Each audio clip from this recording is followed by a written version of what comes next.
and welcome to our Sequester recap podcast. I'm your host, Taran Armstrong, and I am here today to talk to you guys about episode 7 of Sequester, season 4. With me tonight is Aysha. How you doing, Aysha? Hey, Taran, I'm doing well. Just to set the stage, I am a new Sequester watcher as of this season. I've always seen the chatter about the minis and then the previous seasons, but I just never took the time to get into it. So season 4, I was like, I'm gonna do it. I'm gonna get into it, and I'm so hooked. Like, I'm definitely gonna go back and watch all the previous seasons. But yeah, I'm doing well. All right. Also joining me here tonight is Brendon. How you doing, Brendon? I'm doing very, very well. Same for me, actually. I never watched any of their seasons, but after being involved in the minis last year, I jumped into this one, and it's been awesome. I've enjoyed every minute of it, and it's really been filling that void that we've had with some different shows not coming back, and it's been great. Yeah, for sure. Brendon actually played in the Sequester mini that I played in, and then he went on to play as well with some of the people on this cast, including Muna herself. Yes, yeah. No, the mini, one of the minis. I don't know if she won another one, but the one that we played together, she won the mini, and yeah, she was great. So yeah, it's been fun to be able to see. I was saying some of the stuff. I feel like the show has done a good job of telling the story overall without it, but yeah, there's definitely been some great context that's been added through some of the experience I had with the minis that I've both watched and then also Yeah. Go yeah, ahead. it's funny because like I never watched a full mini, but the one mini I did watch was the one where you were final 2 with. Yes. Is that one you were final 2 with Muna? Yes. Okay. Oh no! Well, okay. No, I never made the final 2 with Muna, but okay. Which one did you make final 2? That was the one that I played. Yes. That's the one that I. Yes. Okay. Yes. That's the one that I watched the final 2, and I saw y'all talking to the jury and stuff, and I was like, okay, this is kind of good. But it's crazy. Like, of all the minis, I know there were a ton. That was the only one I watched, like the final 2. Oh, cool. Yeah. I mean, this week was not unlike a lot of final 2. I mean, this week was like 6 final 2 pitches. Right. 7 final 2 pitches. So that was kind of wild, funny to see. Kind of got a taste of how they would speak to the jury this week. Yes, for sure. This was an interesting episode. For me overall, it was kind of another disappointing twist result, but I did enjoy the beginning of the episode where we get set up here. First, we're gonna see that Muna, who just won her battle match against Brendon, sent him home, comes back into the game. She has to go through Luxury Row first, and I believe she has a 1 in 3 chance at grabbing some kind of power. I don't know if it's going to be the same one that Jacob had that he used, that if like the battle pass or whatever it's called, or if it would be some kind of different power. I thought that's what I heard, that Jacob's battle pass was going back in. Okay. I thought, but I don't, I didn't rewatch, but I believe that's what they said. But that's what I understood as well, that it was going back in, that would be the power that's won. That would make sense. I mean, man, if she had gotten that, I know. Well, that's what I thought when I was watching it. I was like, wow, like if she pulls this out at final 7, that's like, whoa. So then she comes back, and you just know that, Jacob and Marcelo and Natalie and probably Josh and, pretty much everyone except for Billy is just like, please, not Muna. Yeah. And you could even you could totally tell, like, sometimes people come back and there's like real applause. Like, people, even if they were like, I didn't want this person to come back, they're like, oh, I'm happy for. This was like, oh, jeez. Oh, man. It was like their worst nightmare came true, especially Jacob. I mean, the way she went into that battle match was like, there was no way he was going to want her to come back. Because, I mean, sometimes when, Spencer has gone to the battle match, at least there was some kind of like people thinking, okay, well, we think he's going to come back. So we know that we're going to try to like talk to him when he returns. It was as if they didn't think there was a chance that Muna would win. Yeah, and I think the overall response to it's like, I feel like it's indicative of it getting later in the game. I feel like the beginning of the game, things are so wide open that whoever comes back in, you want to put on that show of like, oh yeah, no, I'm so happy you're back. Let's work together. Where they're like, now that we're getting down to it, it's like there's certain people that people have just crossed too much or have boxed out. And so, yeah, the battle matches, like some people really don't want certain people to come back because they're trying to lock something in. Yeah. So Muna comes back, of course, speech time. Is this a typical thing? Like, do people always give a speech when they return from the battle match, or that's like this season? This season it certainly has been. I can't remember it being as much of a thing in previous seasons, but I could be wrong. I do know that in previous seasons, I occasionally would feel like, all right, there's a bit of too much speeching happening, but I feel like that was mostly like in the final two or like near the end.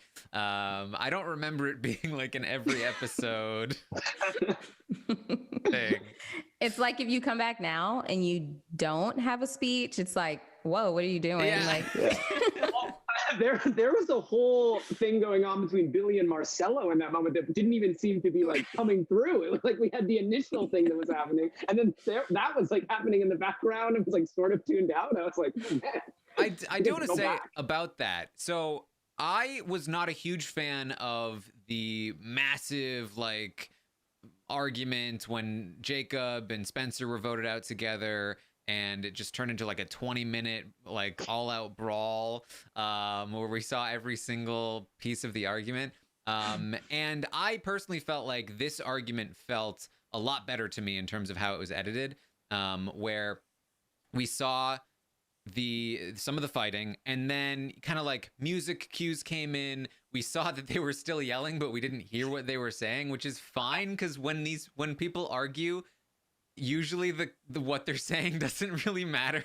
You know what I mean? They end up repeating themselves a bunch of times, and then like cutting back to like Jacob and Muna, moments that they had together, and like the friendship that they had talked about, intercut with them screaming at each other. That's everything that I felt was missing from the previous like massive argument, because it really provided the proper context and emotional weight behind what was actually happening. And I did also, as Brendon points out, love that Billy and Marcelo are also yelling at each other in the background. Right. That was, I was literally watching that, and I know we were hearing like either Muna or Jacob talking in their confessional, but I was like, I want to hear what Billy is saying. Like, I want it all. And of course, I believe it was before this fight happens that we get this sort of overnight package. Yeah. Where Billy is, I believe how it goes is that she's because at first I was like, what is she doing? Like, she's like going up and down. I didn't realize she was jump roping yet. And then they kind of pan out and she's jump roping. And then she does like a turn and look into the camera.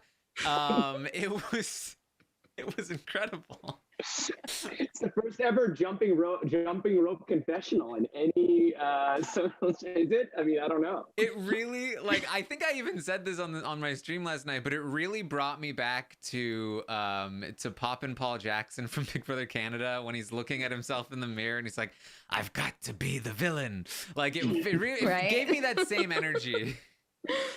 Yeah. Yes, I love Billy's intensity. Like, it is so entertaining. I wouldn't expect anything less from her at this point. I mean, we haven't gotten anything like that from anyone else that's like overnight. I was like, what's the context here? What's the timing? How late was this? Because it was like I haven't seen anything else like that this season. I was like, of course, Billy is zoned in, and then you hear her later say like, I didn't sleep last night. I didn't sleep. I was thinking about this. She was busy jump roping. And we believe, and we've seen the proof. So like, that was not some people say that dramatically, like, I didn't sleep. It's like, we saw her like middle of the night. I talked. It should have been a timestamp. Yeah. It should have been like a 2 a.m. timestamp. It should have cut to everybody else sleeping, right? And then it cuts to Billy. Like, it would have tied in perfectly when Marcelo later talks about like how many jumping jacks he can do, right? Like, yeah, that's right. Right. Was she right? Maybe she was just doing those jumping. Yeah, that was a real twist, because those are two very different things. So it's like, I did all these jumping jacks, and he's like, actually jump roping. I was like, oh, nice. Now I don't believe you, Marcelo. Now I don't believe you at all. Well, you have the jump rope though, so maybe. Yeah, true. All right, so Billy is ready to go. She has a mask on, and then I don't think this ever even came up after this moment, but she takes the mask off, and she's got like a grill on, like a golden grill. I don't think she wears it for the whole episode though. No, it was just in at that moment. I think it was just her being in the zone. She probably does wear it more often, obviously, outside of Sequester, since she is a music artist. Is she a rapper or does she sing? Okay. So yeah, it's probably part of her persona. And she was like, if there's any time, I'm gonna bring it out. If I'm gonna bring the grill out, I'm gonna bring it out now because I'm pissed. So Yeah. I think what's been cool about her, though, you're saying is like that she's had this great intensity and this great fire, but it doesn't seem to have like alienated her socially at all. Like she's done this amazing thing of having this passion and this fire without really becoming a big, target in the house or becoming someone who's, it's been interesting to watch that. Yeah, definitely. I think that, especially because I think the audience has become a little polarized on it. But I think that in the house, when you're with these people, her intensity is about, which frustrates the audience, but it's about her loyalty, which makes people like feel good about you. When you are a loyal person who is very passionate, people feel very comfortable with you because you may be going off on someone or like wearing a mask ready to go, but you're often doing that for the people you ride with. And that makes you feel very, very comfortable. It makes you feel protected. Makes you feel like I've got this person. They've got my back. And so, just because you look at it from an audience perspective, and you're like, can she stop talking about loyalty, please, in a game about lying and backstabbing? I mean, that's the thing about these shows is that the audience often doesn't want to see loyalty, but loyalty is such an effective strategy. Right. For at least one person, right? Right. Exactly. It's like, that's her shtick. It's like, that's the one thing. She's like, if I want anyone to know anything about me, I want them to look at me and see loyalty, because even Marcelo said it later, is that she has, like, of anyone in the house, she has the most respect. And I think it's because she's kind of like, she's continuing to reinforce this. So they have no, like, they have no choice but to believe, oh, she's loyal. Mm-hmm. Yeah. And it's her authenticity too. I think that stands out in a game where everyone has a little bit, and I think it came out when she was giving the speeches too to the jury in this episode. The twist, it's like, it's like she speaks in such a way that you really do believe, and she's telling the truth a lot of the time, but not all the time, obviously, because it's Sequester. But you always kind of believe what she's saying. Whereas a lot of other players who are playing great games, they still are, they don't feel as authentic, right? You're like, you don't know, if they're really. She just she cuts through all that in a great way for her and for her game. So that's, I thought that all of this was great so far. We then learn about the twist of the episode, and I'm definitely of at least two minds about this twist. There's one part of it that I did enjoy a lot, and then the rest of it, which I felt like was a bit of a flop. And so the twist is that each player left in the game is going to give a pitch to the jury. They've got 3 minutes to make their pitch. And the pitch is for the jury to decide which two people will be up for elimination in this round and which one person will be safe in this round from both the vote and the drag. And so the idea behind this pitch, I think, is intriguing on its own, right? Having the players give a pitch to the jury, who can make the best pitch, who is the better speaker, who can make the most compelling case, and we get to see kind of a preview of what they might say in the final two, how they're viewing their own game. I love all of that part of it. I think the bad part about it, in particular with how this season is set up, is that one of the players in the game just came from the jury. And so as soon as you hear the twist, you kind of know where we're going in the episode, right? Right. And I want to say, with this being my first season, I love the visual representation of what the twist is. I think it's awesome. It's so much better than having someone on the cast explaining what it is, like we see on like Big Brother all the time. If they were even just to take this element and just I love that they just explain it. You have the visual representation. And if I miss it, which I not gonna lie, some of these twists I have missed it and I've had to rewind. I'm like, okay, let me grasp this before we get into it. But I love that. But yeah, I did think going into this, I'm like, okay, well, this is a shoe-in for like them trying to benefit Muna. I am rooting for Muna, so I wasn't that mad about it, but I can see in light of like fairness or unpredictability, we wouldn't want it to be able to guess that. Yeah, I think what's interesting is I agree with what you're saying, Karen, about it's cool to think about how they can find ways to get these players in front of the jury, not a back and forth dialogue, but just being able to speak to them earlier in the game. And I think beyond the fact that Muna was on the jury and came back, I just think no matter what you do, the jury is going to have a bias of some kind. I mean, we hear this in exit interviews all the time, like, oh, we all wanted this person to win. Oh, but then when they got voted out, we moved to this person, and it goes down the line. So you have the final people. And I just think, like, I don't know if you're ever going to wind up with the right makeup of a jury where the pitches matter enough to who's going to get the safety. I think that's the thing, that the pitches might matter down the road. I think, especially for Natalie, this was huge.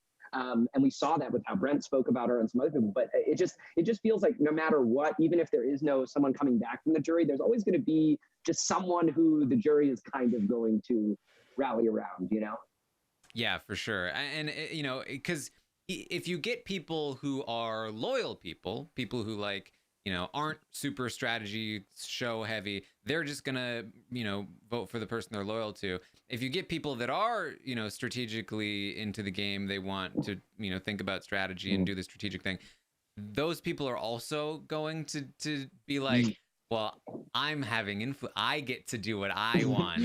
I'm going to set this up in a way where I control the outcome. They're not going to let the other people in the game control them. It's going to be the other way around. So like, it's really a lose-lose in terms of like trying to make the speeches matter. Right. Yeah. And in terms of the speeches, I thought it was so interesting how, well, I guess the speeches and the people saying who they wanted to like nominate. I thought it was so interesting how no one named Spencer and Natalie.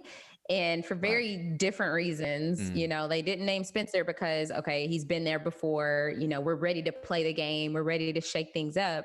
And then Natalie, they just see her as such a non-factor and not a threat, which I'm like, I really hope, I feel like Natalie has impressed me in terms of her ability to stay this long and think strategically and be able to, help, with Jacob executing. But I really hope that she's able to articulate this if she does end up making it to the end, because I don't even see the jury being able to say like, oh, she would deserve to win just because she's not out in the forefront. Yeah, that's why I thought it was so fascinating. And we can talk about it, I guess, more when we get to that point of the episode, but just where she fully owned voting for Muna, I thought that was so interesting. And because it's like a lot of the time you feel like she'd want to keep that secret for a little bit, but like you're saying, it might be in her best interest to take any opportunity she can to get people talking about her as a big game player. Like it might be too late to start at the final two.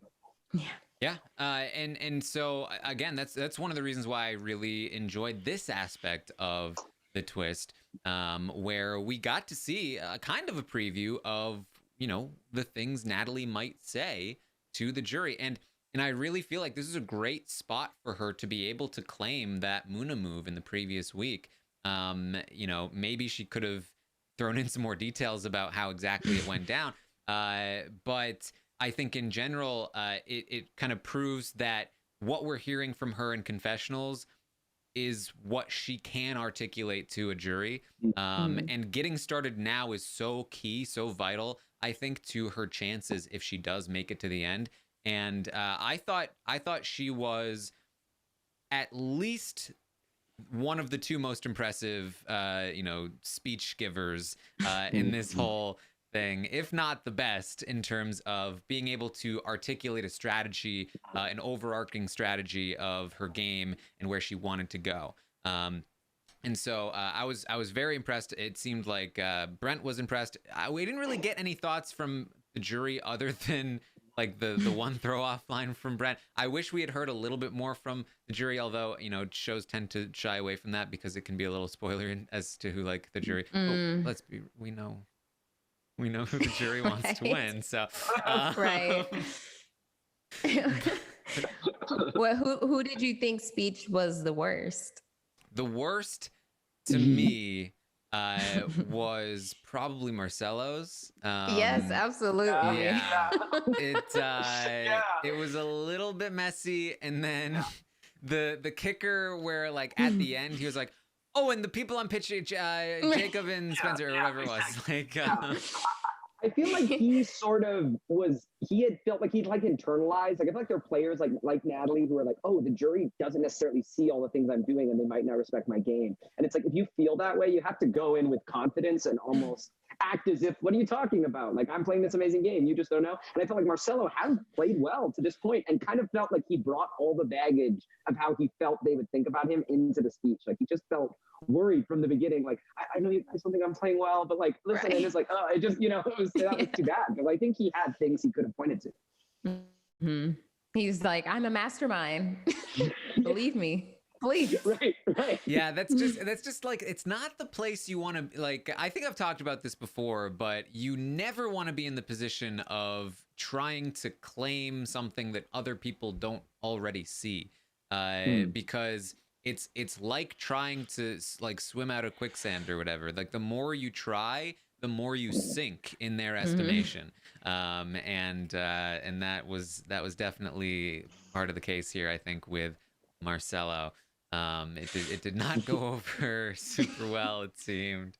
Yeah, and he went first, and like with his speech, he made me think they only had like 30 seconds. I was like, what is happening? I was like, this is not enough time. But then Muna went and was able to articulate things. She explained why she was picking who she picked. I was like, oh, Marcelo just butchered that. To be fair, it was scary, all those people sitting there with masks. Like, that was genuinely unsettling. That is the thing. I mean, typically when you're giving some kind of speech like that, he hasn't been able to see any kind of reaction from the jury, and none of them who giving these speeches. And as they're talking to the jury, it's completely stone-faced. You have no idea how they're reacting. Which can be a good thing in some cases, because you hear all the time about like final 2, final 3 speeches where the person can tell that the jury is like having nothing to do with it, and it just like puts even more pressure and screws them up even more. But it's still, I mean, getting nothing is probably pretty close to getting negative feedback, and so it's a lot of pressure to be like, oh man, I hope people are liking it.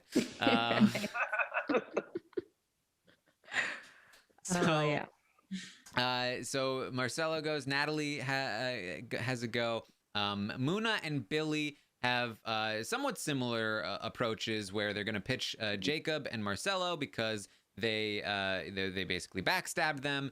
And they did not really take the strategic approach. They took more of a like, come on, guys. Like, come on, guys. We know what you want to do. And Billy in particular really, and this is the way to Brent's heart. She really, played up to Brent's ego. Like, Brent, you really made an impact on me, and it really I really care about you. And yeah, it worked. So.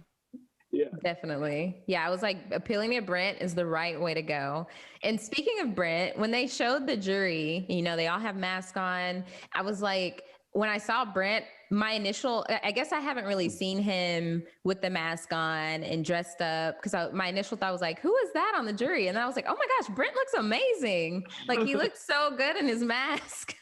I mean, he looks good without his mask too, but I was like, he looks great. Brent, you look great in a mask, all right? That's what I'm going to say. So we get Jacob's pitch. Now, this was interesting to me. So Billy and Muna, we got a sense of like where they're at right now. The one thing I didn't love about Billy's pitch here, though, was that she seemed to make a lot of it about her throne votes. And like, I wasn't exactly sure where it came from, because from our perspective, from my perspective at the very least, watching the episodes, people have brought it up in the past, but it kind of was like, why are you defending yourself about throne votes right now? I feel like we haven't talked about that in a while, and it kind of feels like you're defining your own narrative to be, hey, my throne votes aren't really that bad, and it's like, well, maybe you should talk about other aspects of your game that are good. I think is usually the strategy I would go with, but. I think, again, overall, I think that it's probably, I think the strength of her relationships will probably carry regardless. And I think that she did a good job of deflecting it onto this whole thing with Brent, where it was like, I did it because I care about you, Brent, not because of anything else. So Jacob comes in. Jacob does have a sort of strategic angle, or at least he tries to. But you can tell, or at least I can, Jacob is still shaken from the previous day. I mean, you could see it in all of his confessionals in the previous episode, which I'm sure were filmed the day before, but he has not fully recovered. I think Marcelo probably, too, was still shaken from the whole thing. And it was interesting because Jacob, to this point, has been kind of the guy sitting back, kind of like... he's been cool, calm, and collected. He's been in charge, and now the heat is up. It has been turned up, and he is sizzling here. Right. And you can feel it in his energy. Yeah, he came in there very like apologetic, it seemed, because he like off the bat he was like, I came to do whatever I have to do to get to the end and like win this game. And so, it seemed like, hey, I'm justified. Like, I know what I've done may look bad, but that was my intention to come and do whatever I had to do, no matter who it is. So it instead of, just standing behind what he's done and explaining why, it seemed more like, please don't think it's that bad. Yeah, I mean, it was a defensive speech, kind of similar to what Billy did. I think a bit less effective than Billy's, though, because he came off so nervous. Which, like, I feel like when you're coming off defensive and nervous, it really just makes you feel like you don't even believe your own defense, right? Whereas with Billy, when you're like very confident about your defense, at least it's like, well, they really feel this. With Jacob, it's almost like, are you trying to convince yourself, bro? Like, right. Yeah. Jacob seemed really resigned this whole episode, and not necessarily unfairly. I mean, he was in a tough spot, but it felt like the whole episode, even afterwards, he was like, look, I'm going in. Like, he tried to pick up, but it just felt like he was sort of, at a certain point, just kind of getting mentally ready to battle. Yep.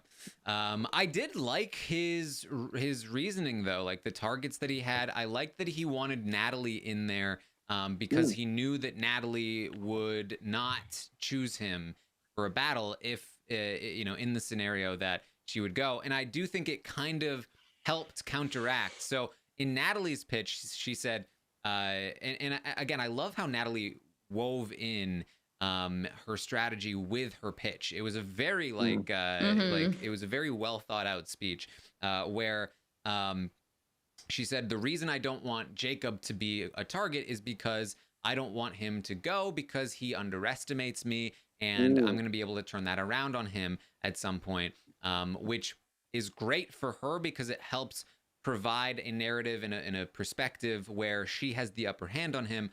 But when he comes in and says, I'd like Natalie to be in there because I know she's not going to drag me into a battle match, it helps undercut what she was trying to sell, which is that, like, oh, he thinks I'm valuable, but he's underestimating me. Whereas from his perspective, it's like, well, she's kind of expendable, and I know that she's not going to throw me in. And so it kind of went back and forth there, and I feel like nobody really has the one up there in terms of the pitches that they gave regarding each other.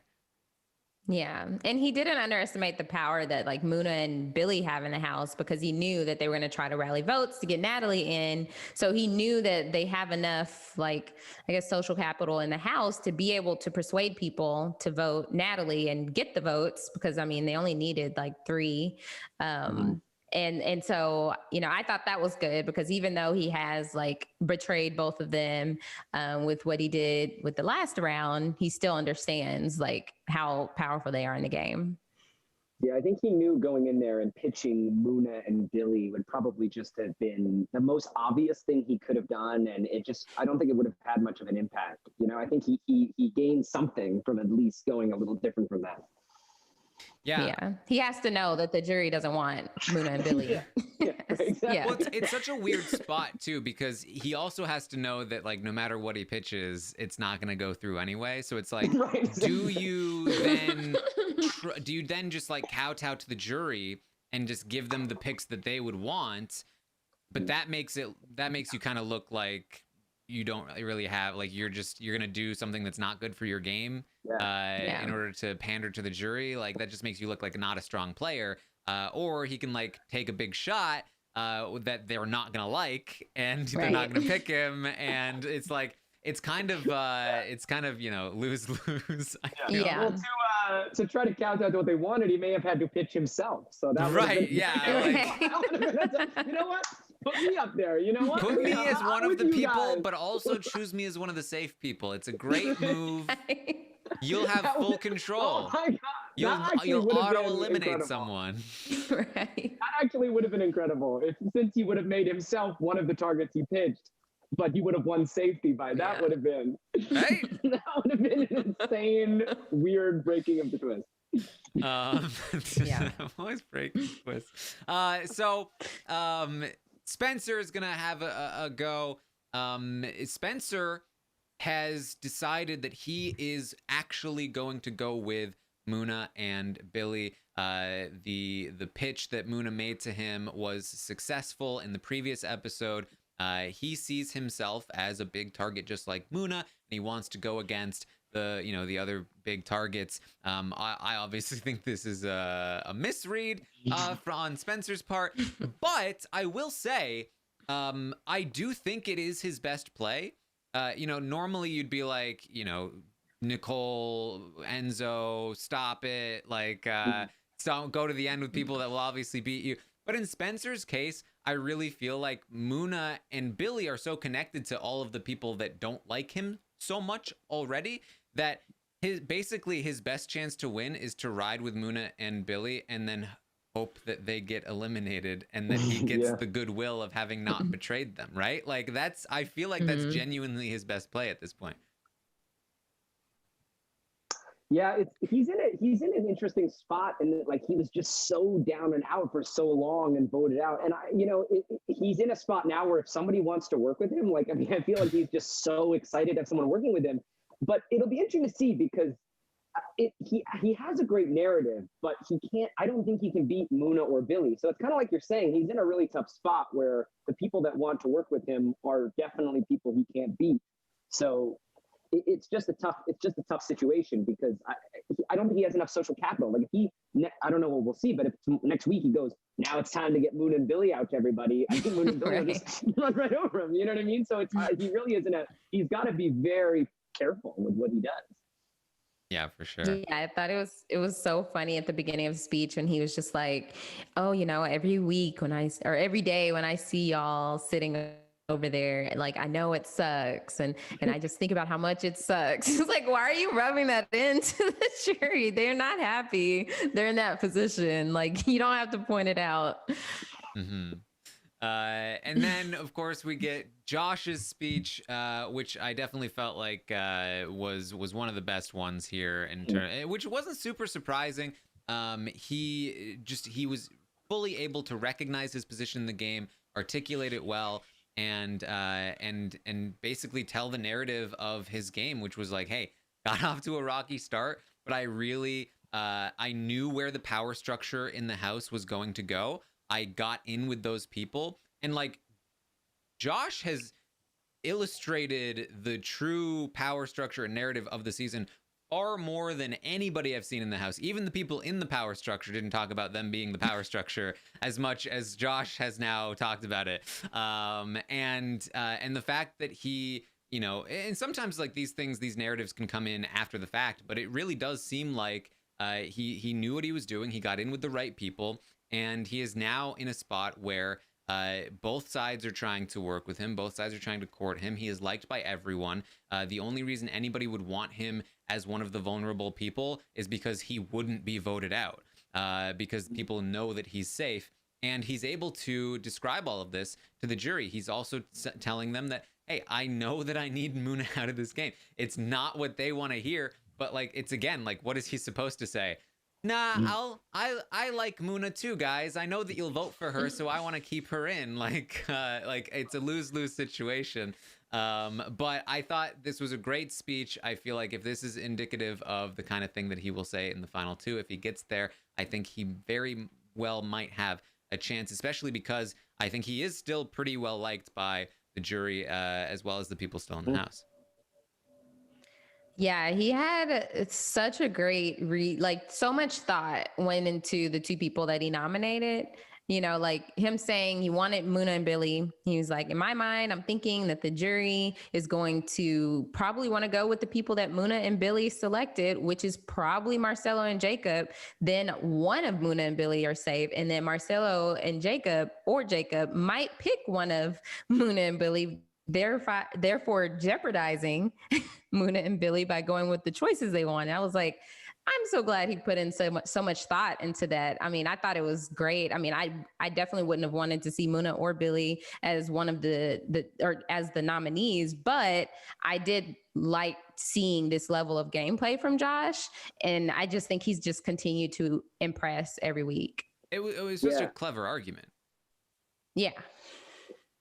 Yeah, I think the thing I've been most impressed with him, and what I think bodes so well for him moving forward in the game, is as less and less people are in the game, not just Final Two, but how Final Four is, controlling the room, being able to speak in a really effective way and sort of like stand up for yourself and push the conversation away from you or onto somebody else is so important. And so when you watch Josh speak there, and even later with Marcelo, you know, you see that he's someone who's going to be able to hold his own in these kinds of conversations that are going to come about if he's getting into the Final Four and the Final Two. So that's what's really interesting. That kind of ability to speak is so important. Yeah. And I thought he did a great job. Nobody even mentioned it in any of the things. So I have no idea how it came off necessarily. But I mean, again, like he's pitching a very much a losing battle, trying to get like Muna and Billy in as the targets. But he came up with such a clever way of pitching it, which would have been the correct logic if because here's the jury sitting there watching Josh give this like very clever pitch, and they're like, aha, loser. We already gave Muna an LOS, so your logic is false. It's like, all right, well, I mean, it's a good effort though, right? I mean, it's not his fault. Right. If anything, that would be a great.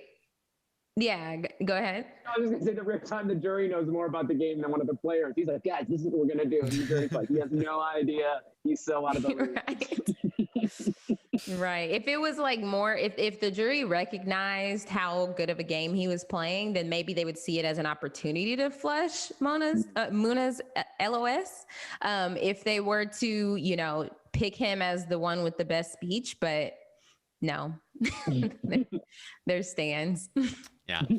I feel like the only thing, like, maybe the only other pitch he could have made was, like, hey, if you put Muna and Billy up for elimination, because you know that one of them is going to be vulnerable anyway, that will also signal to the rest of the players that maybe they won't be automatic wins, and the survivor of that will not have such a big target on them moving forward. The problem with that is that Josh is the one pitching it. Then all he has to do is say, I pitched that to the jury, and they're still obviously big target. But it was just another thing that came into mind.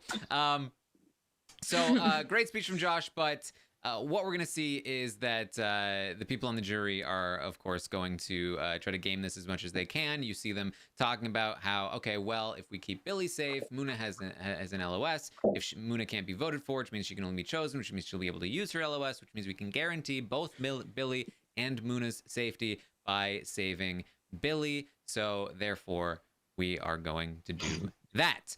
Now, there's definitely a lot of frustration about this. The way that I see this is that it reminds me a lot of Survivor, Edge of Extinction, right? The audience was not very happy with the jury's vote in Edge of Extinction. I was always somebody that said, look, I don't blame the jury. I don't blame the jury at all because it's not the jury's fault. If I was on that jury, I would be doing the same thing. I would be doing the same thing because look, I'm choosing between one person that I spent a couple days with at the very least in this game, right? Bonding with, commiserating with, like we're both out of the game, like we're both just spending time talking to each other, hanging out, versus the time you spent in the game where you have like 20-minute periods of game time and then you're isolated, right? It's like no time to bond or talk at all. And on top of that, like personal connection that you've built with the person in there, there's also genuine like game incentive when you're in the jury to be like, hey, let's just agree. We'll do everything we can to help each other out. We'll vote for whoever it is that makes it back in. We'll all vote for them. We'll all help them. Even if you have no connection, you have all the incentive in the world to make that kind of a deal. You don't necessarily need to hold it up, but you still made the deal and you still have the incentive of, well, if that was me, I would want me to fulfill my end of the deal because then I'd win. So I'll probably do it. Like, I don't blame the jury at all. In these situations, I blame the format. I blame the twist. Yes. It put them in a situation where they did something that is unpopular. But I think most people in that spot would do the same thing. And it's a tough position to be in. Yeah, and Muna may spend more times playing the game after she came back in Sequester than Chris Underwood did in Edge of Extinction. I think she may actually. Well, we'll have to wait and see how many rounds, how many votes they actually survive. Right, that might be pretty comparable. That's right. But I really do feel like that might be where we're heading. I mean, it really seems like Muna is in a very good spot. From this episode, she goes into the final 6 with an LOS. Very unlikely that she will end up going home next round. Then she's in the final 5. No more LOS, I believe. LOSs are gone at that point. But there's usually some kind of immunity at final 5. So she has a chance at winning that, and even if she doesn't, she will probably still have Billy in the game. Maybe not, but maybe she will. And if she does, then she'll have 2 out of 5 votes for sure. And it's really looking like, Muna has a very good chance of making it to the end. If she gets to the final 4, especially with Billy, I find it very difficult to see how she goes out, unless, she gets wheeled out or something along those lines. And then, of course, if she makes to the end, so if that is the case, it does kind of feel like the Chris Underwood situation, but similar to that one, I would say, like, again, you can't really blame the jury, you can't blame the player either, you can't blame Muna that, like, I mean, she's doing as much as she can. Like, when she's immune, she's immune. If she's not immune and she makes it through a round, then she made it through out. Like, she's doing as much as she can, and it's not her fault that things are falling in her favor. You know what I mean? Yeah, and to be fair, Exactly. I mean, the first round she did have to battle her way back in. So that one round there, actually, she was totally on the ropes against Brendon there. So that is at least, this round and the round before, she didn't really face any adversity because of the twist. But right there, I mean, she definitely did earn her way back in there.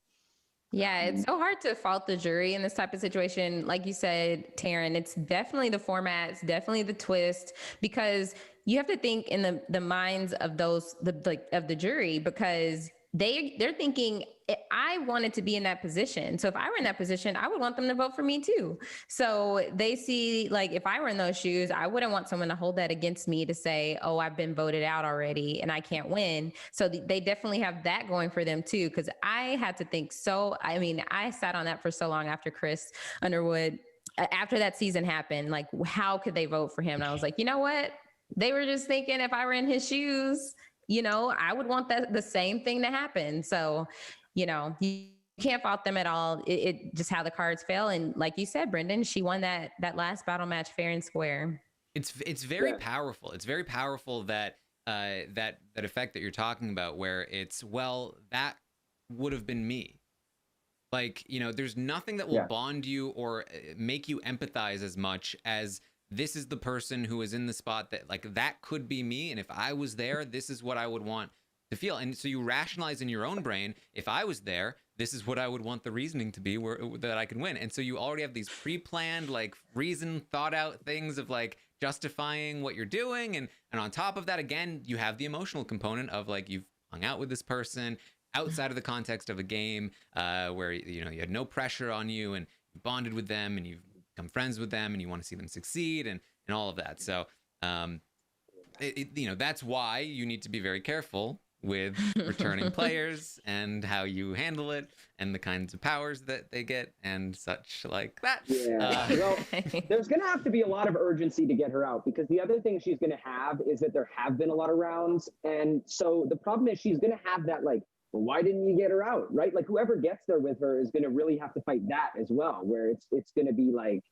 how did you let her get this far? It's almost like that. It's like that Mike Holloway thing too. She's just going to have that, like, well, you couldn't get her out. So, so there has to be some real urgency next week and moving forward for everybody to get her out. I mean, which is unfortunate. And, like, to give some credit to the other players in the game as well, a frequent, argument that you'll see is like, hey, it's fair. If Muna is vulnerable at 5, then they'll have had one opportunity to get her out and they would have needed to do it. But you have to kind of look at the other side of that, where it's like every other player in the game is forced to stop everything they're doing, get on the same page as everyone else, and deal with this one massive thing that, it's not going to be in everyone's best interest to stop what they're doing because they needed to do something else. And now they have 2 things that they can't do. And they're just choosing between 2 things that will make them lose. And now you're trying to convince the person that's choosing between 2 losing situations to do what you want to do to get Muna out. And they're like, whatever, I don't care anymore. And so it's a lot harder than you might think it is. And it puts a huge burden on the other players that is very unbalanced, I would say. So here we are. Of course, the jury chooses Jacob and Marcelo to be vulnerable in this round. The main piece of content we get here, a couple of things. We get that Marcelo is going to rat Natalie out immediately. Hey, Natalie was in on this, guys.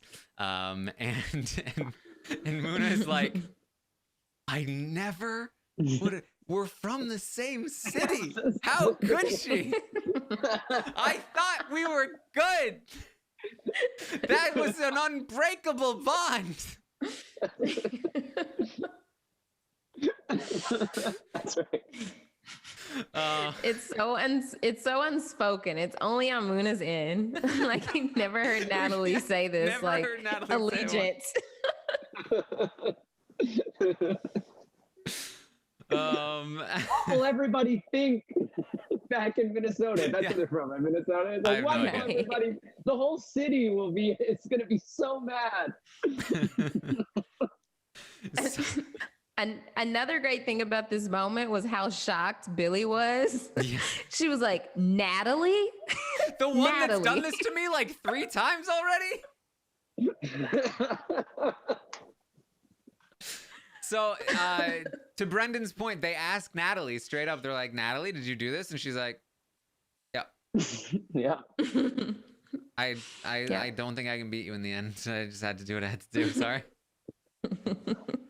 Yeah, no, it was a fascinating moment too, because as I was watching the episode, when she said it, my initial response was like, oh, is she really going to say it? And then I started thinking about it. I thought, Yeah, I think because it's around where she's already immune, I mean, there's no world where she can, be voted out. And it's not like revealing that's going to get her dragged by Jacob or Marcelo. So I actually think it was smart at that point to, because as you saw, Muna and Billy, both of them in confessionals were like, all right, wow. And it did change their perception. So it'll be interesting to see. It doesn't seem like it's often the right move, but I think it might have been the right move there for her to kind of solidify that. And own that when she had the chance to the people even in the game, not just the jury. Yeah, because you heard Billy say like, okay, I was thinking Natalie can be a part of this 4 and I'm not anymore. But it's because now she's seeing Natalie as a player, not just somebody to, bring along, and they're not, thinking about the game. They're not a threat. And the sole reason is because now she sees Natalie as playing a game. So that could help her, if things swing her way and she ends up having to justify that to a jury, she's starting to, change that perception of her gameplay.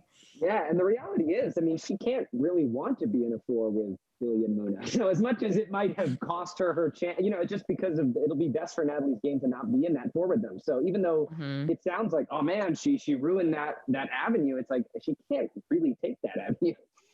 Yeah, absolutely. I mean, there's no other option here. I mean, Marcelo's already ratted you out. Trying to deny it is not going to work very well. You've already told the jury you want credit for this move. So perfect time to admit it, as you guys mentioned, that she's already immune. So, there's not going to be blowback in this round for it. And her biggest concern right now should be, I need more credit. I need more things on my resume for when I get to the final 2, if I make it there. So I feel like it's definitely full on, just like the right call. There seems to be like a little bit of a narrative here with Muna. I don't know if it was in response to Natalie or if it was in response to Jacob. But Muna talked about like the people are playing like cowards, and that like they're afraid of going against people in the end.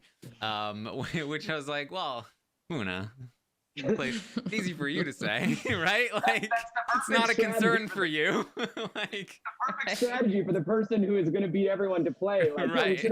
we should take the best person to the end. Who's the person that is the toughest to beat? That's the person that we don't want to beat. That's the narrative she should push. And of course, like the narrative like if you're not the person that beats everyone in the end, the narrative is everyone's cowards because they're just taking their friends that are gonna beat them to the end. Play the game. Take out the Codys. Like, all right. Exactly.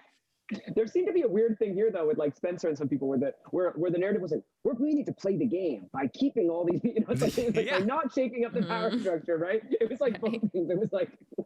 And I mean, and that was the thing too. I think I said this on the stream. I was like, please say that all you want to the other players. Don't say it in a confessional. Don't say it to us, right? Like, come on. Because it's a very effective. I mean, that's how people win the game, to perpetuate those kinds of narratives. That's why Wu took Tony. That's why, Nicole and Enzo would have taken Cody. Like, it's how people win the game by constructing these narratives that benefit them. And the honorable thing to do, the moral thing to do, whatever it is the thing that, just so happens to benefit me? Right. Oh, what a coincidence. Man, terrible people don't do that. You're a coward if you don't do that. And so, like, it's a very effective strategy, but don't sell it to the audience. Well, it's interesting when that happens because it felt like Jacob was he just made this big move to try to take out Muna, and then everyone's like, well, there's the guy who's not playing the game like Jacob. Right? It's like, what? It's like Jacob's playing scared. It's like, dude, he's like literally on the ropes because he played so aggressively. I mean, that I would just label like that's good game. Like Muna clearly is behind that narrative, and that's great. But I would prefer it if it was a false narrative from Muna, not just what she actually believed. But so we get that from Natalie. We are then going to see that with Marcelo kind of ratting out the plan from the previous round, that Jacob is going to get upset with Marcelo. I mean, this is a very similar situation from my perspective, where Jacob was like, Marcelo, how could you rat us out? We were supposed to not rat each other out. Which is like, well, Jacob, if you feel like you have the votes, Like it's in your interests to not go any further. I don't know if he felt like he had the votes though, because ultimately he didn't. So Jacob certainly feels like, and like, man, this whole episode was full of people in confessionals trying to sell me, nonsense. Where like Jacob is like, Marcelo, you sold me out, and Marcelo's like, I didn't sell him out. I just told the truth about what happened. Like, that's what it means, Marcella. That's what it means. Yeah, I was like, Marcelo clearly doesn't understand the definition of what selling someone out is. Literally textbook selling him out. So this gets very heated. And this one was a little weird. It was a little bit hard to follow like where it went. Like I got the initial argument and then they just kept going and I kind of lost.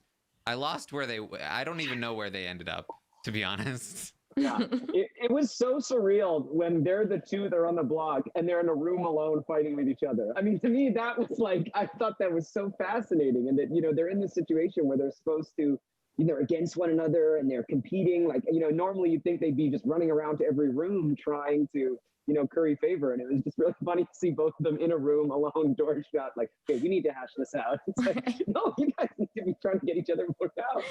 Especially when Spencer was in the room and they're like, can we have the room? And Spencer's like, they both need my vote. Why are they kicking me out? Yes, they're sort of awkwardly like, yeah. Poor guy. Yeah, so I mean, the line that stood out to me when Marcelo was in the argument with Jacob was Marcelo mentioned that like, hey,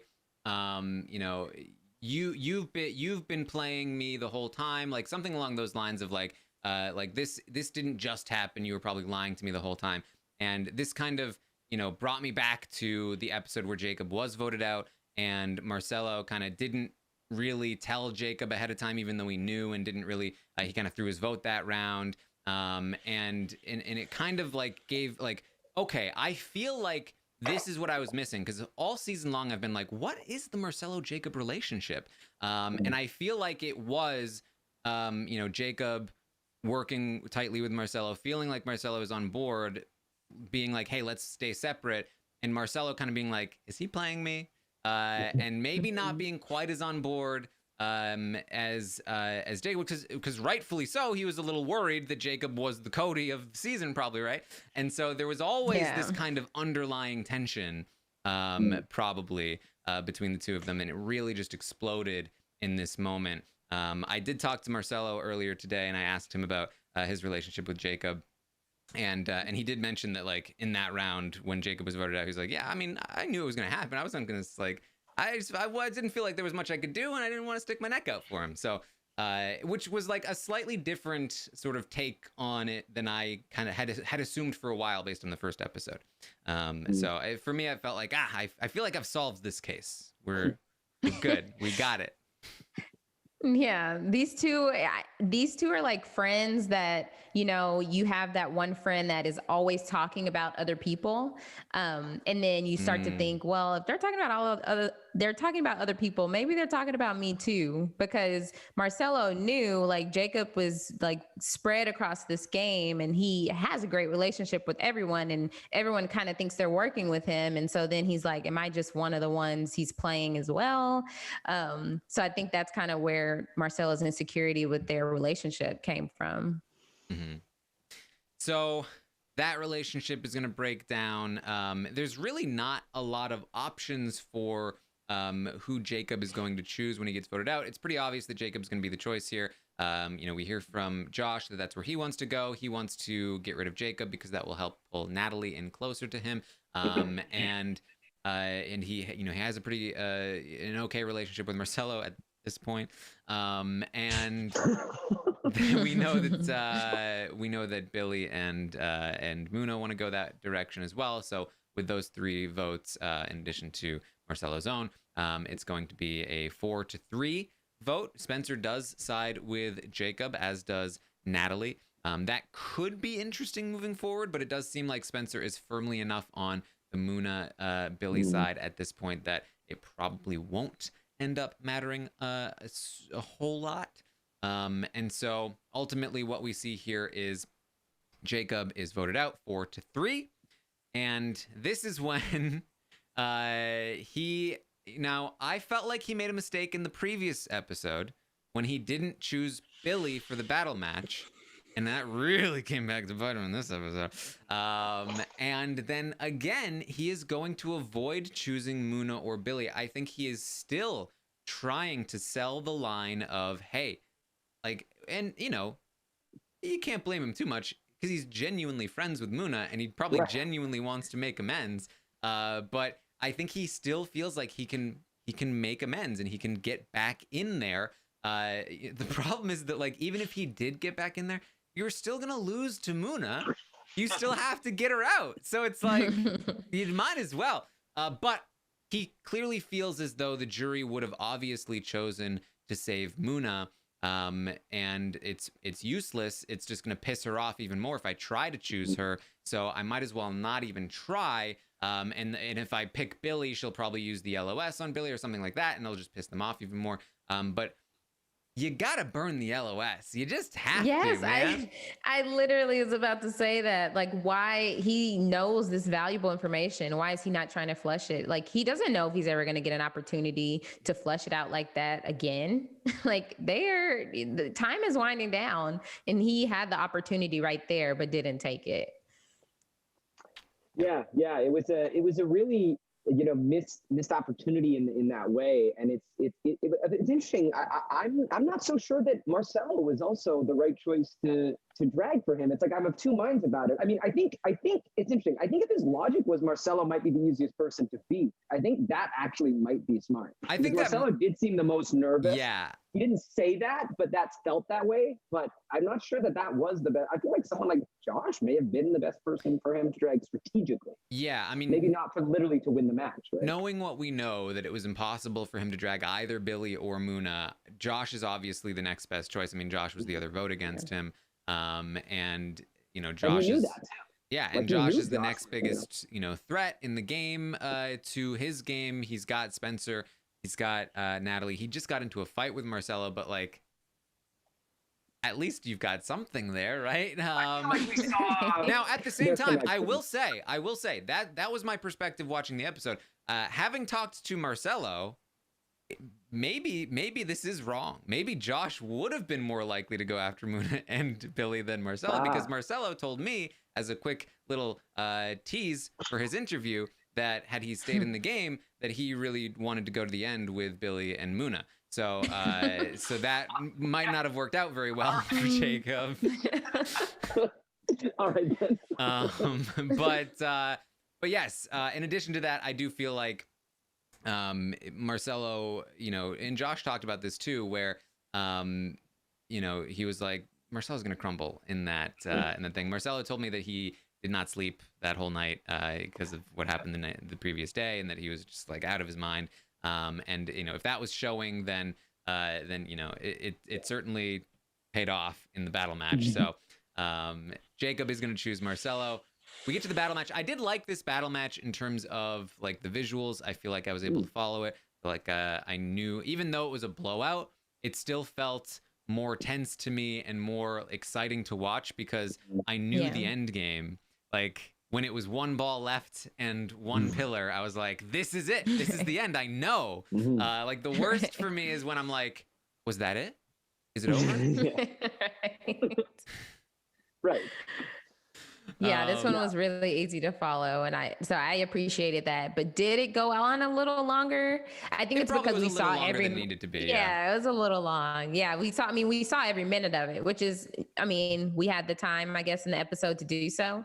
But yeah, it was such a blowout.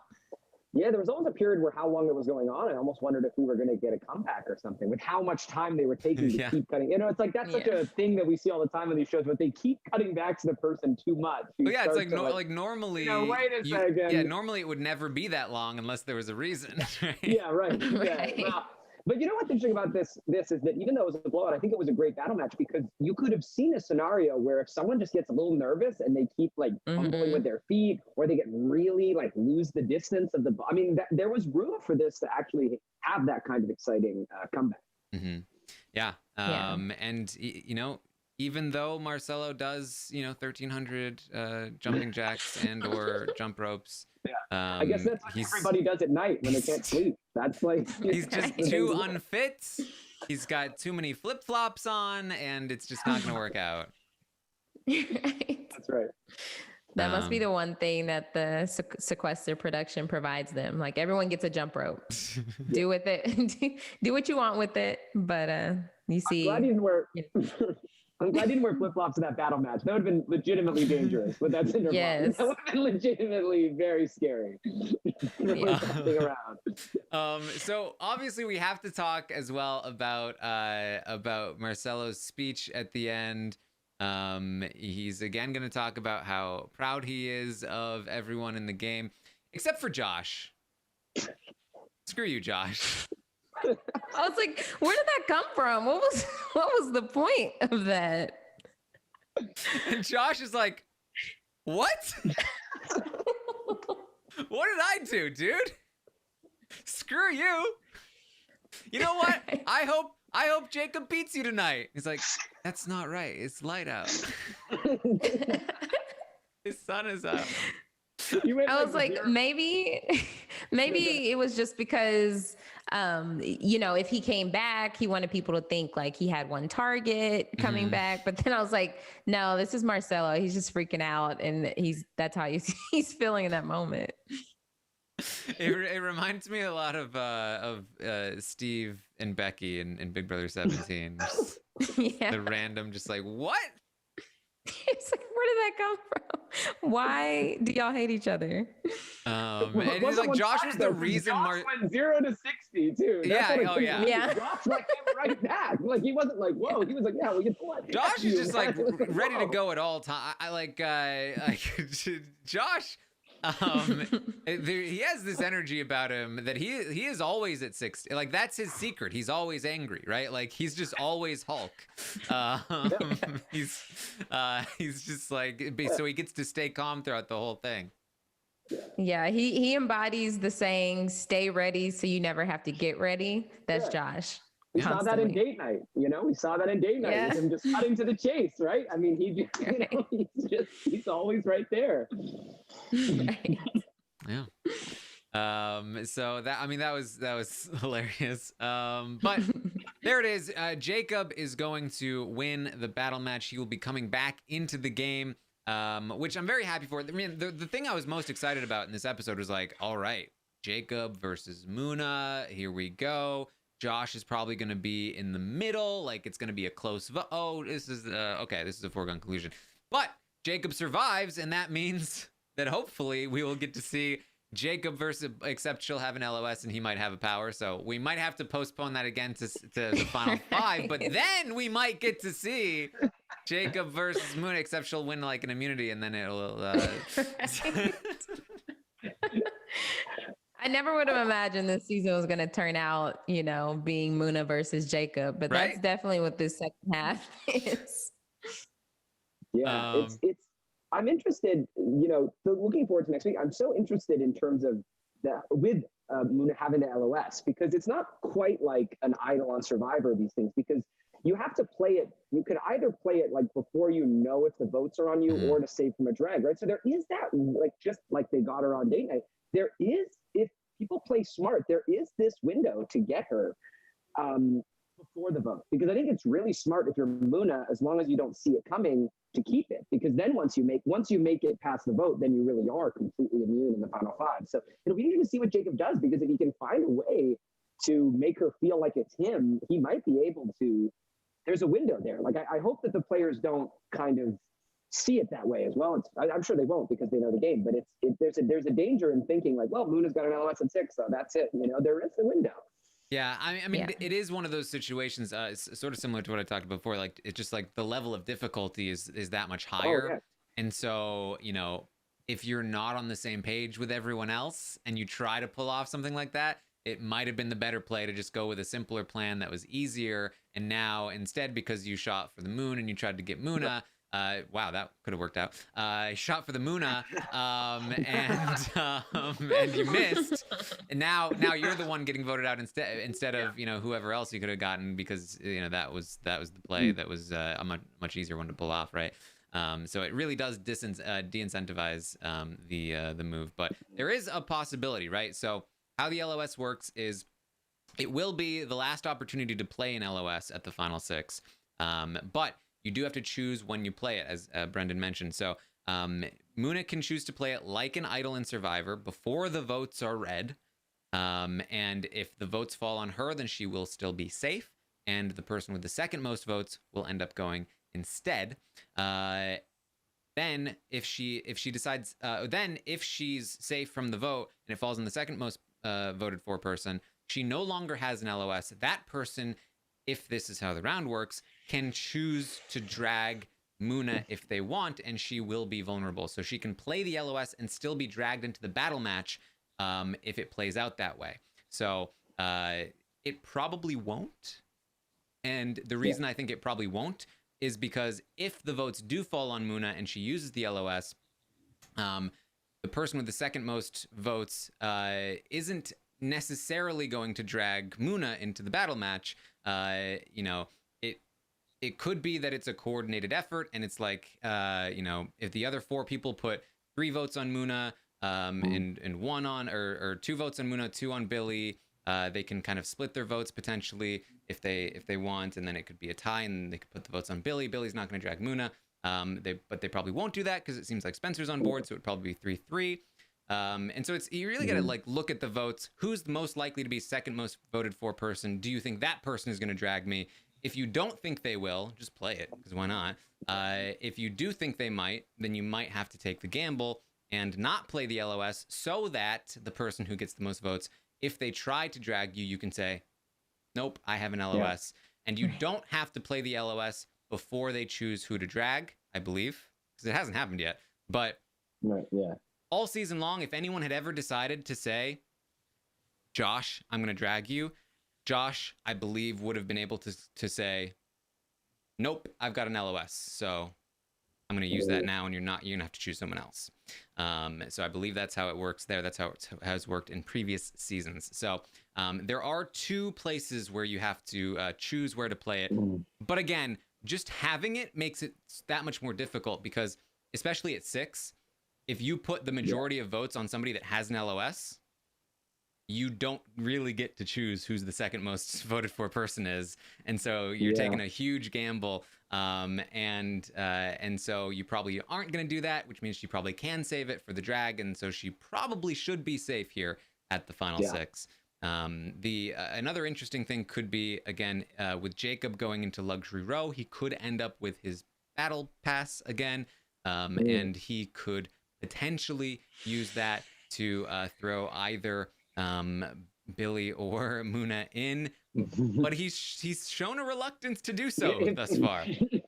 You're right. And he may also be the person that gets voted out himself, so it wouldn't be very effective if that's the case. Right. And I guess speaking on votes, has there ever been a situation where someone hasn't revealed votes? Like what happened with Jacob? Well, they introduced this rule in this season where you pick 3 people. I think in previous seasons, you either like everybody that voted for the person that got voted out, like raises their hand or something like that. So in this one, it's like choose 3 people and you reveal their vote. Jacob deciding not to is the first time it's happened this season. But I mean, you might as well reveal the votes, but he did know where they were, right? So.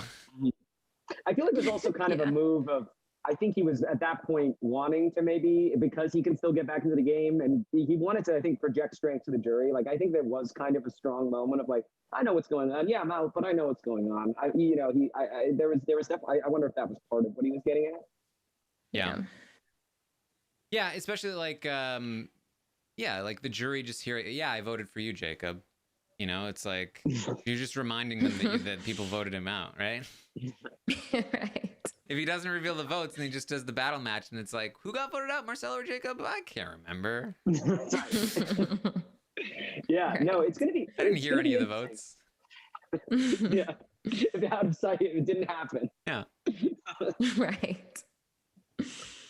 All right. So, I mean, that's about what I had for the episode. It was, again, very front heavy. There wasn't a whole lot to do with the vote or anything like that. But anything else that you had to talk about, Brendon? No, I mean, just that I've really, really been enjoying the show, and that I think what's great about the show, as it's been said a million times, but we really see it today, is that we have a lot of faith in these people to play the game. You know, obviously we see Moon and Billy, they're playing great games on their own, and they're working together. But it's exciting to feel like players like Natalie and Josh and everyone really left in the game. You have a lot of faith in them that they're going to do something, and I think that's pretty exciting. And so that's why I'm excited for next week. Like you said, with Jacob versus Moon happening, and just Josh isn't going to do that. Natalie isn't going to do that, and so it'll be interesting. They might not be able to do anything about it, but they're going to try, and it's exciting. Yeah. Any final thoughts, Aysha? Yeah. So the one thing that one of the confrontations in the episode was Billy versus Marcelo. So we didn't touch on that, but the way that Billy pulled Marcelo into the room, it was very much so a power move. Like, hey, I know, what power I have, and I'm explaining, I'm going to make you feel bad for what you did, but I want you to know I'm not voting for you. So that was just a typical Billy move. I thought that was entertaining. It was like an interesting dynamic because, like, coming from the drama of the previous round, again, you expected sort of like Muna versus Jacob, and you kind of expected them to be on equal footing, but instead it was like Muna and Billy are like lock safe, and Jacob and Marcelo are like, basically about to battle each other. And so the power differential was just like massive, and it wasn't even an argument anymore. It was just so you screwed up, didn't you? Right. Right. Exactly. Right. Yeah, it's one other thing that'll be interesting is it seemed like this episode there was a narrative of that, like, if you hadn't battled yet, you hadn't like proved yourself. And I mean, Billy's been playing I think a great game, and that it's a testament to how well she's played that she hasn't been pulled into one. But is that something she needs to worry about? I mean, maybe she's likable enough, it doesn't matter, but it was something that emerged this week, right? I mean, this sort of idea of that. Yeah, I mean, I think that I don't think it'll matter for Billy. Yeah, no, me neither. It was just an interesting thing to see come up, because it was like, man, does that, probably not for Billy, but it's something that did come up. Mm-hmm. So it's interesting to think about. Yeah. Well, that's, I believe, what we have for you for episode 7 of Sequester season 4. I was very pumped about the last episode. This one, not quite as much.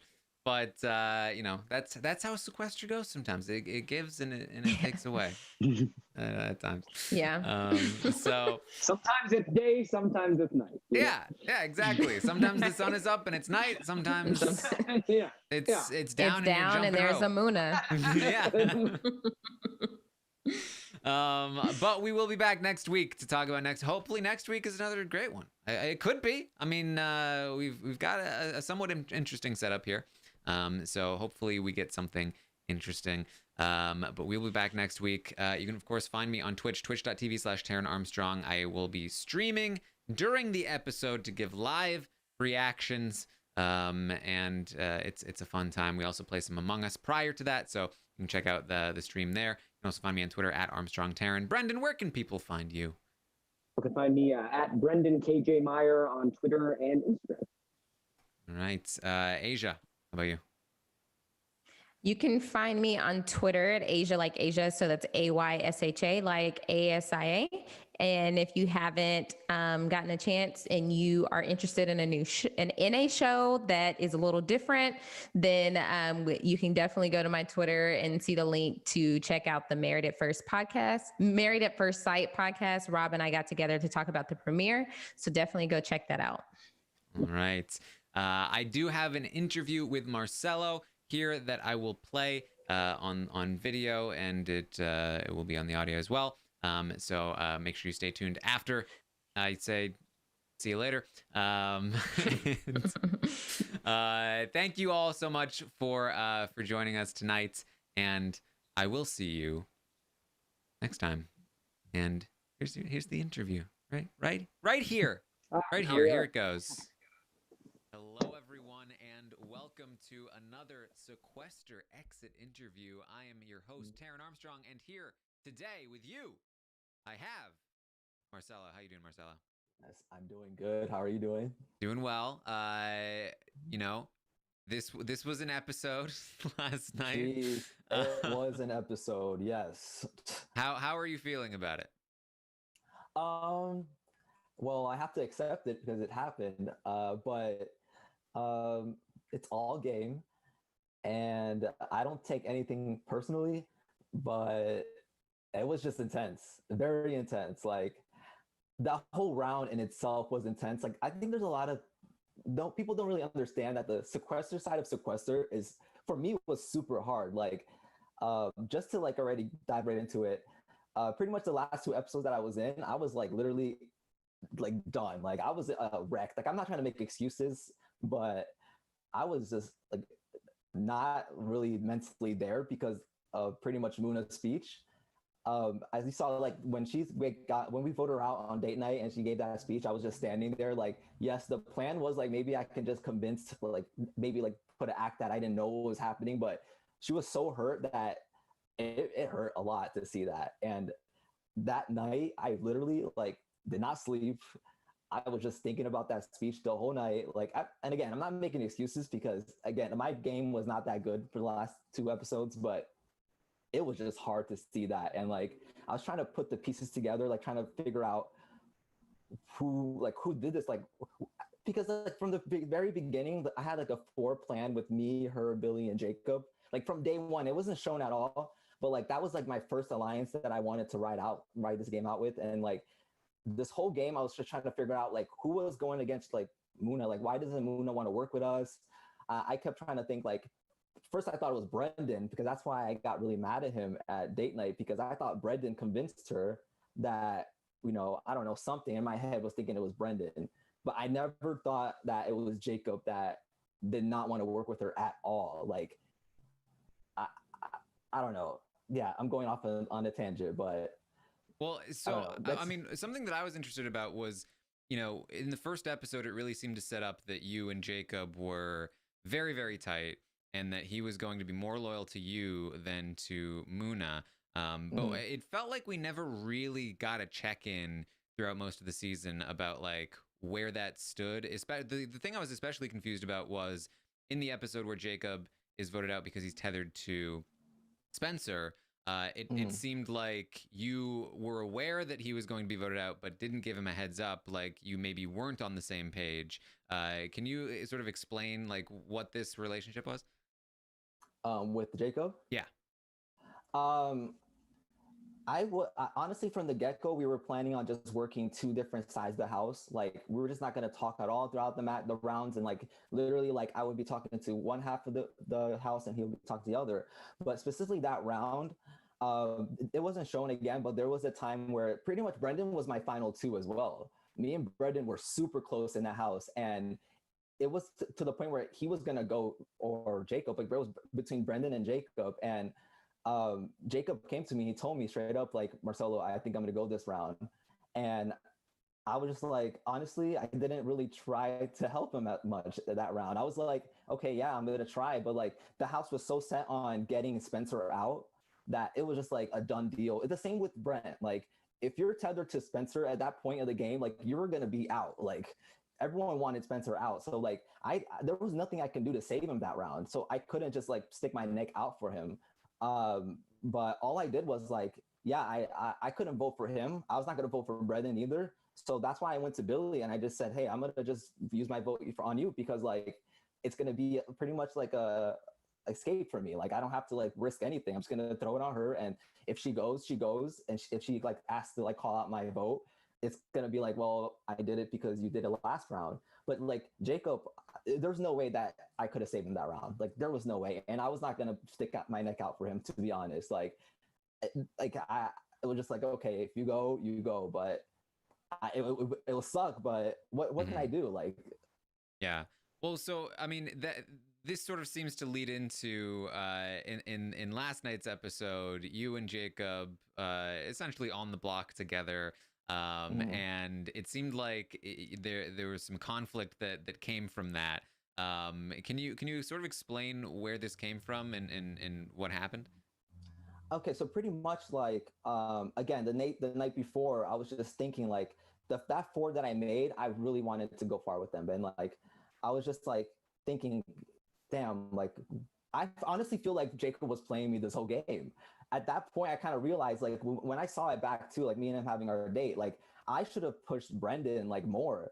You know, I just was like I was disappointed that he actually said Muna. Like I was very disappointed. Like I didn't express it enough, but so I thought about it the next round. I'm like, damn, like I knew at that point I had to like step up my game. Like I knew what I was doing. Like I wasn't like completely floating. I was aware of what was happening. Like I knew that I knew everything that was gonna go down every round. Like, but at that point, like when it was between us, like when everyone started fighting, like at that point, I thought maybe Jacob would think, okay, let's just not fight back. Let's just take the L. Like they're mad, they're upset, which is why I was just trying to calm Muna and Billy down. Like, hey, like, you know, we made a mistake. Like that was the worst move for me is voting for Muna. But like right there, we had the majority right there, like 4-3. And when I was trying to calm them down and Billy started getting hyped and getting mad, like rightfully so, because I was probably like, I was like pretty much called out. But at that point, Jacob should have just like not reacted, not overreacted, and just stay calm and like maybe talk inside the house. But then he started yelling and stuff, and I'm just like, okay, like Jacob is not thinking about my game. Like the whole, he's not. Like I was selfishly thinking that. I'm like, okay, he's not thinking about my game. He's not thinking about his own game because like this could potentially end us. And I was just like, okay, I'm gonna have to go against him. Like this is it. Like I have to go against him this round. And that's why like when that round they were the speech to the jury and stuff, I knew for sure like, okay, there's no way I can turn this around. Like I'm going to go up regardless because there's no way. Like the whole jury loved Billy and Muna. And that's why I should have maybe explained more why I chose Jacob and Josh to go up, because like I just wanted to prove to the jury that, hey, I'm going to go against Jacob because I probably sure, like I think that everyone knew that he was my close friend in the house. And then Josh was like, no one would vote Josh out because everyone really liked him. So I was literally just setting Jacob up to get out. So I was already planning on going against him that round. And when I played this game, like I noticed every time I reached like 7 or 6, like I literally just fucking lose it. Like I was not okay mentally that whole round. Like no excuses again, but I should have remained more calm and not like, I was just like fucking over it. Mm-hmm. And yeah, like I just knew that was the round that I had to go against Jacob. And when I found out me and him were up together, like I'm not, what did he want me to do? Literally just be like, okay, I'm safe, so I'm not going to talk to anybody. Like, no, I'm going to try to fight to stay in the house. Like, I'm not going to just, no, I had to go against him fully. And that's what I did. I just literally just kept repeating that it was his plan. It was his plan to get Moon out. If you had been voted out, who would you have dragged into the battle match? I definitely would have dragged like Josh or Spencer. I really love Natalie. Like the thing is with like Sequester, like every round is like a new world type of thing. Like every round is going to be different. Like the person that looked at like Spencer and Muna, they're against each other the whole like for the first 4 rounds, and then like Spencer completely turned the whole game around and got Muna on his side. So like you can't be like, okay, I'm gonna get this person out because I'm really mad at this person, and that's why I want him out. Like you have to think long term. Like like Jacob getting me out, like choosing me to go in the battle match when I really was loyal to him the whole game. Like it made no sense. He had nobody in the house. Like easily the next round he could sit down with me and talk to me and be like, hey, squash it. So like for me, I was gonna choose Josh or Spencer just to like prove a point, like I'm here to play the game, and like I have to like make a move and build a resume like that everyone sees. And like the next round I was thinking like maybe a sport can just squash it, like talk it out again and like move on with the game. Would you have gone to 4 with Billy and Muna knowing how much the jury loved them? I honestly, I'm insane. Yes, I would have, because the thing is like I would be like, I want to go with against the top of the top, like the best of the best. Like they were the best of the best of the house. Like even though if I would lose, I know like, yeah, like the strategic, like, yeah, I should go against someone else. But like at that time in my head, I'm like, I want to go to the end with them. And if I were to like, I would like talk my ass out of it, like talk my ass on winning it. Like I would just talk a lot to win. I don't know if that explained that right. But like I would have tried to convince the jury to vote for me to win. But like if they were to win over me, like I would be okay with it because like this was like my plan from the very beginning. Like it wasn't shown a lot, but like I wanted them to go far, and like we made it to the end. And like if one of them won, I'll be fine. I'll be okay with it because they were the best. Is anything else that you wanna get across here before we start to wrap up? Let's wrap it up. No, honestly, the game was the game. You saw what you saw. Like I am very annoying. I talk a lot. Less. I'm like, that's just me. Like, are you when you watched it back? Were you? See, my theory is that we saw a scene with you and Billy where you were showing off your feet. And so I thought, oh, he's wearing flip-flops because he's proud of his feet. Not, but Muna was like, oh no, he's so overconfident. He's wearing flip-flops. Is my theory correct? Yeah, yes. I wore them to prove a point to the house that I was like super safe. And I was like, again, it didn't show a lot, but I was walking around the whole house and like trying to tell people like, hey, look at my feet, look at my feet. Like, and no one really noticed it. I'm like, okay, so everyone really thinks I'm safe. That's the thing. Like with me, it's like every round I had a plan. I just like I have to learn how to actually like be confident enough in myself to explain things in my game. But like every round, I literally like they gave us a piece of paper to write down like everything that happened in the rounds and like what I literally had like an analysis on every person every round, and I was like pretty accurate. Like, and yeah, maybe in confessionals and stuff, I kind of panicked and stuff. But like if you were to just show like my whole game, like I can literally explain everything that I've done every round, and it's just a shame that I can't do that. Like I can't prove it. Like it's not there, and it's fine because the story is the story, and I get it. Like it's like, come on, Jacob, Josh, Muna, Spencer, they're all playing like beautiful games and they have beautiful stories. And like, I understand, but I can't sit here and like explain everything I did because it's not there to prove it. Like I can be talking out of my ass. Like how would people know that I'm actually telling the truth? So it's like, what can I do? Like I have fun. I know what I did in the game, and like people a lot of people don't see it, but there's people that actually saw it and they messaged me and they're like, hey, we see what you did, and they understood.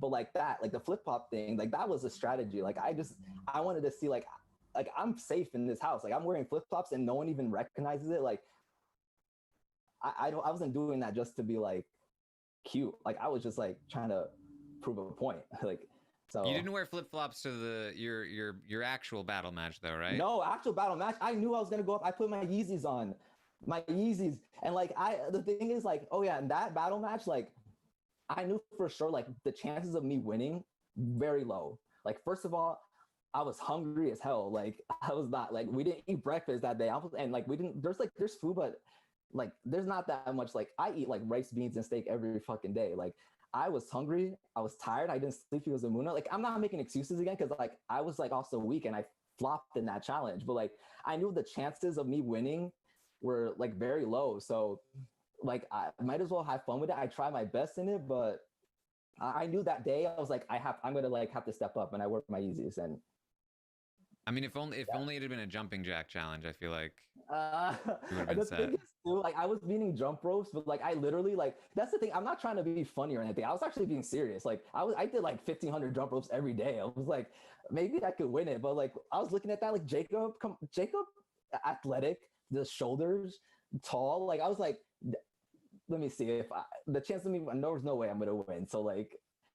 And that's the thing too, like I just laugh at myself. That's like my way of coping. Like what am I to do, like cry about it? No, like I cried after for sure, but yeah, I just like don't want to take myself. I'm so tired of like beating myself up. Like just I laughed it out. Like I when I lost, I fell. I'm like, yeah, like fuck, I tried. I was gassed out. Like it is what it is. Yeah, I mean, look, there's only one winner, like Yeah, it's not going to be there for everyone. It's you got to be able to laugh at yourself, especially these games are so silly and they're so luck based. Like you gotta be able to like, all right, you gotta take it with with Just, a bit of a stride. and I Yeah. understand, like, I'm not like disrespecting like everyone really took it serious. I took this game very seriously as well. Mhm.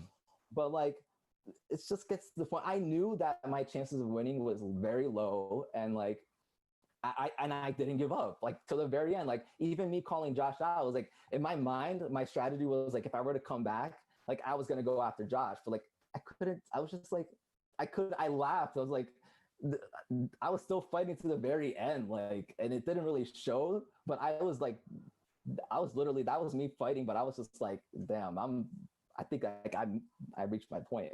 All right. Well, thank you so much for chatting with me here. It was look, the seasons had some ups and downs. But I don't think anybody can say that you did not go on there and give it your all and Listen, and at really least I was something. play the That's game, it. I right? don't know. Like different people have different strategies. I do respect the strategy of avoiding those battle matches, and you did that really well for a long time. So there's definitely some things to be proud of there. So There's some things not to be proud of, but it's always gonna happen. It's always gonna happen, and like, yeah, I had fun, and whoever wins this season really kicks ass. There you go. Ass, because like this was very hard. All right. Well, that's what we have for you guys. Thank you so much for joining us, and I will see you all next time.